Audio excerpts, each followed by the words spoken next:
Virágzik a rizs, úgyhogy itt az idő árasztani. Mindjárt mutatom is a virágokat.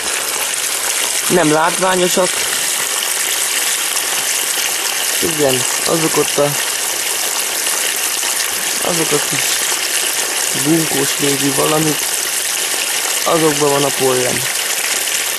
Amit lehet látni, itt a rizsnek ugye a pejvája, majd ez lesz később a pejvája, ez így kinyílik, és akkor ott jönnek elő ezek a ivarszervek, mint itt lent is lehet látni.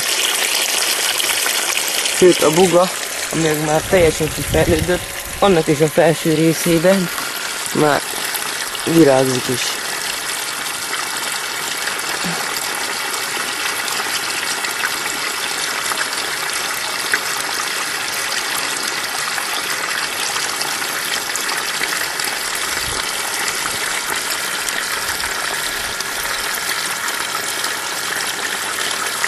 Holnap már ez fog virágozni, remélhetőleg.